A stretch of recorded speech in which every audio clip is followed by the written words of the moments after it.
That, we can't predict the future, but HaKadosh Baruch Hu, He very much knows exactly what's going to happen. So, over the last couple of days, Atira and Ya'akov and Sharon and I, we had a number of conversations. We talked about the process of the Brit. We talked about what was going to happen. And I had some very vivid memories. This newsletters, this is their inaugural Brit. But for us, it's Baruch Hashem, our fourth Brit.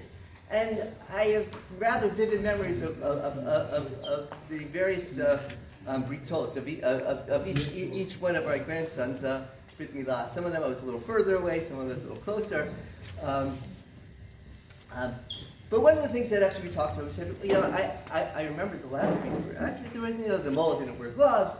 There was the priya. There was actually so bloody. It was so hard, so tough to visualize. And I said, okay, there's a notion of bizui mitzvah that actually that the mitzvah of milah has to be done as a korban would be. And the Chachmei Gemara talk about how a korban you actually can't wear gloves. And they want to say, so and why? Because they say it's a bizui mitzvah. Because you don't want the blood to actually be anywhere near you. You don't want anything dirty into your hands. You want to actually make everything clean. And they want to extrapolate and say, okay, well, a Brit Milah is a similar idea. A difficult idea to actually think that Brit Milah is really, that a Brit Milah is a korban. It's very hard to actually to envision this. And in fact, a number of poskim like Rav Zilberstein and Rav Shechter and other poskim actually say, no, today, it's not. If you want to do a Hebrew mitzvah, you wear gloves because that's what we do in sanitary fashion. That's very nice. It's a different perspective. But the question fundamentally reminds me of my father's Chesed Bracha, Khannanel Yedidia's Saba Rabbah. And how my father would say, well, what does it mean to be Damaya Kayim? Why are we saying this? Why are we doing what would be such a brutal, bloody procedure? I think it's just a beautiful, beautiful new baby. And how can we do this? How can we do this? In fact, isn't it an anathema to Yadud to actually say, here we are, all we want to do is save human life, all we want to do is preserve human life. In stark contrast to other religions, in stark contrast to what we see every day, unfortunately, in the last 4 months. And so my father would say, well, no, you're not understanding what a Brit Milah is. So, what is a Brit Milah? Why do we do it? Why? And it reminds me of a Gemara. It's a Gemara in Chulin which talks about the following. They're trying to figure out who could be a shofet. And they ask the question. He says, well, what about a mumar? A mumar is someone who denies Torah.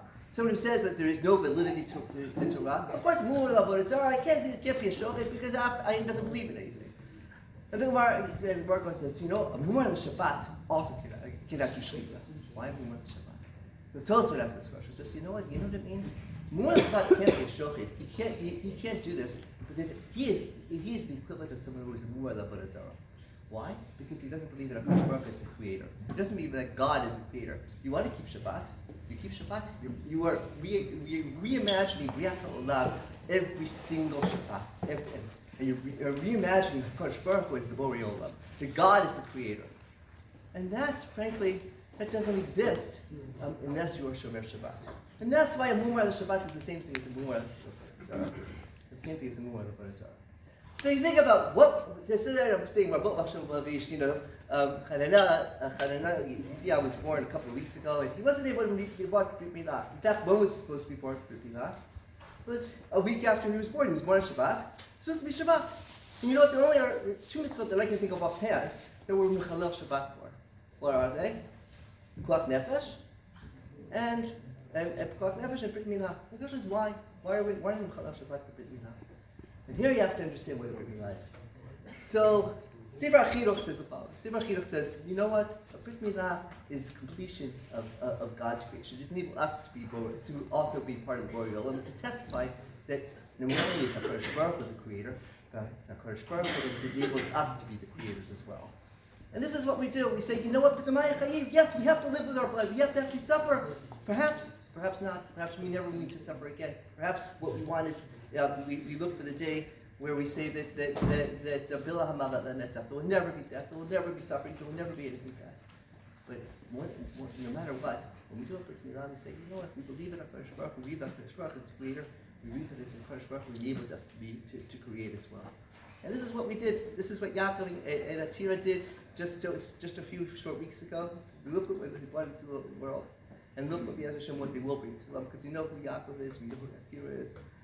We know what kind of people they are. We know what kind of children they will raise, and what they will do with their children, and how they will make this world a world where every day will be a manifestation of them as being agents of Borei Olam and creating as God intends them to create, as they will do with Hannah, Yedidia, and as Baruch Hashem, their parents and grandparents are able to do with them, and we look forward to actually celebrating and having only smachot and only things that actually enable us to rejoice in how they are agents of Borei Olam and they themselves are Borei Olam as well. Mazal tov.